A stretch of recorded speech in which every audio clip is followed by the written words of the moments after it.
ওখানে। কেউ কাউরে মারে না, কেউ কাউরে মারতেও পারে না।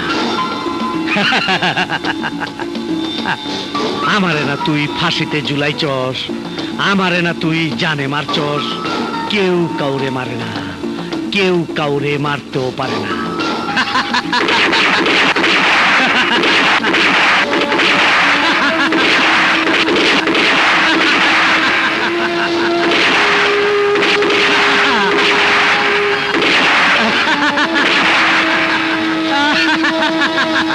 পারবি না, পারবি না, আমারে কেউ মারতে পারবি না। আমি অমর, চির অমর।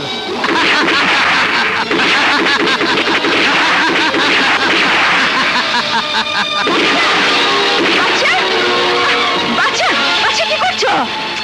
শান্ত হও, শান্ত হও। ওই দেখো কাজল, ওই দেখো গামা ফিরোজ বসে আছে, ওকে আমি গুলি করেছি। কোথায়, কোথায় তুমি গামা ফিরোজকে দেখলে? কোথায়? ওই তো এইখানে। কই, কোথায়? কেউ নেই। এই দেখো, তুমি শুধু শুধু বালিশে গুলি করছো। এই দেখো। না কাজল না, আমি আমি এখানে গামা ফিরোজকে বসে থাকতে দেখেছি। বাচ্চা, তুমি ভুল দেখেছো। গামা ফিরোজ বেঁচে নেই, ফাঁসি হয়ে গেছে। না কাজল না, ও মরেনি, ও বেঁচে আছে, ও বেঁচে আছে। না না, কিন্তু স্যার এটা কি করে সম্ভব? যে গামা ফিরোজের ফাঁসি হয়ে গেছে সে গামা ফিরোজ বাইচে আছে। আফজাল, তুমি আমার কথা বিশ্বাস করছো না?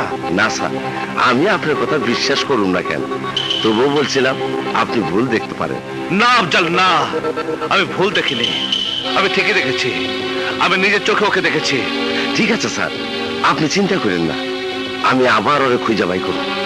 এইবার আপনি নিজ হাতে ওরে খুন করবেন। Thank you Afzal, thank you. তুমি আমার এই উপকারটুকু করো, তারপর আমি সবার কাছে প্রমাণ করবো গামা ফিরোজ মরেনি, ও বেঁচে আছে, ও মরেনি।